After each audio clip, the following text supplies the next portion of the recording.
কালকে যেহেতু ঈদ সবকিছু মিলে থাকতেছে আজকের ভিডিওটাতে। হ্যালো এভরিওয়ান, আসসালামু আলাইকুম, ওয়েলকাম জানাচ্ছি আমার নতুন আরেকটা ব্লগে। আশা করি সবাই অনেক বেশি ভালো আছেন। আল্লাহর রহমতে আমিও অনেক বেশি ভালো আছি। এই যে সকালে ঘুম থেকে উঠে আজকে কাজে লেগে গেছি। আসলে আজকে এত কাজ করতে হবে যে বলা ভিডিও করে আমি শেষ করতে পারবো না। তার জন্য সকালে ঘুম থেকে উঠে আজকে শুরু করছি। আর এখানে আমার ননস আসছে, আপু আসার কারণে অনেকটা হেল্প হয়েছে। কারণ দেখে গেছে আমরা দুজনে মিলে আগে পেঁয়াজগুলো কেটে নিছি, তারপর ঠ্যাঙ্গা এলাচের যেগুলো আছে এগুলো সব জায়ফল দিয়ে আমি একটা মশলা তৈরি করে নিছি। আর এখানে জিরা বেটে নিছি। আর এখানে ননস আসার সময় এই যে লিচু নিয়ে আসছে। আসলে আজকে ঘুম থেকে উঠে আগে ফ্রিজটা পরিষ্কার করছি, এটা ভিডিওতে দেখাইছি কিন্তু এটা বলা হয় না। তো এদিকে আমি কিন্তু এর ফাঁকে কিন্তু বুয়া আসছে আজকে, এসে আজকে অনেক কাজ করছে। উনিও রান্নাঘরটা পুরো টাইস ম্যাচ সবকিছু ক্লিন করছে। তারপর আজকে মোটামুটি আজকে সবাইকে দিয়ে আমি কাজ করাইছি। আইনকেও বসে রাখি নেই, আইনকে দিয়েও কাজ করেছি। এদিকে লিচু খাচ্ছি, লিচুগুলো অনেক বেশি টেস্টি ছিল আর অনেক রসালো ছিল। তো এদিকে ভাত হয়ে গেছে, ডালও হয়ে গেছে। আজকে আমি ফাঁকিবাজি রান্না করব। এই রান্নাটা খুব শর্টকাটে ভাবে করা যায়, ওইরকম ভাবে আজকে আমি রান্না করব। তো এখানে ডাল রান্না করতেছে আর ফ্রিজ থেকে কিছু পাঙ্কাশ মাছ নামাই নিছে। আসলে পাঙ্কাশ মাছই ফ্রিজে অনেক বেশি আছে, আর অন্য মাছ। এদিকে আমি পাঙ্কাশ মাছগুলো ফ্রাই করে নিছি। এদিকে কিন্তু আয়নকে দিয়ে আজকে আবার দোনোটা চাদর, বিছানার চাদরগুলো আমি এগুলো সব আয়ন উঠেছে। তারপরে এগুলো আমি আর ওই যে ননস মিলে এগুলো বিছাইছি। অনেকটা সময় লাগছে।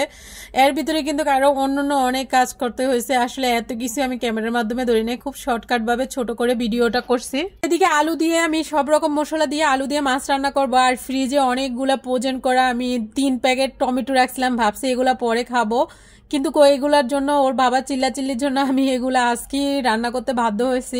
আমি এখানে টমেটো দিয়ে টমেটো চাকাটা দিয়ে দিলাম আর এটা আস্তে আস্তে গলে যাবে।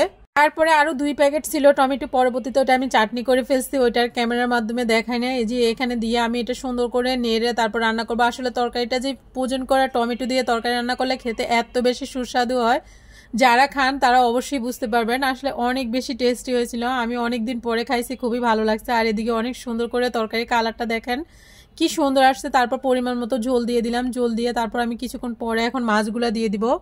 ভিতরে আবার গরুর জন্য মার গরম মারটা দিছি, মারের সাথে অল্প একটু মার হয়ে যায়। তারপর হচ্ছে আটা দিয়ে, ওর বাবা বলছে আটা দিয়ে গরম পানি করে দিতে, আটা দিয়ে গরম পানি করে দিছি, বুসি করে দিছি।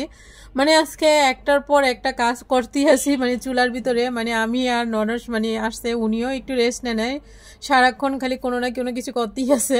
তো এদিকে তরকারিটা অনেক বেশি সুন্দর হয়েছে। আসলে কি বলবো, এই তরকারিটা খেতে এত বেশি ভালো লাগছে। আর প্রয়োজন করা ধনিয়া পাতা ছিল কিছুটা, তো আমি ধনিয়া পাতাটাও দিয়ে দিলাম তরকারির ভিতরে। আর এই তরকারিটা খেতে অনেক বেশি সুস্বাদু হয়েছিল, খুবই ভালো লাগছে। আমি অনেকদিন পরে পাঙ্কাশ মাছ এভাবে আলু দিয়ে রান্না করছি, অনেক আগে খেয়েছিলাম, অনেক ভালো লাগছে। তো এই যে তরকারিটা ফাইনালি অনেকটা সুন্দর হয়ে গেছে। তো আর একটু ঝোলটা ঝোলটা আর একটু গাঢ় হলেই উঠায় ফেলবো। আর আলু তরকারির ঝোল কিন্তু একটু ঝোল রাখতে হয়, না হলে গাঢ় হয়ে যায়। যে ফাইনালি অনেক সুন্দর হয়েছে। আর আমার কাছে এই পিসটা খেতে ইচ্ছে করতেছে, মাশাআল্লাহ অনেক লোভনীয় হয়েছিল তরকারিটা, খেতে অনেক বেশি মজা হয়েছে।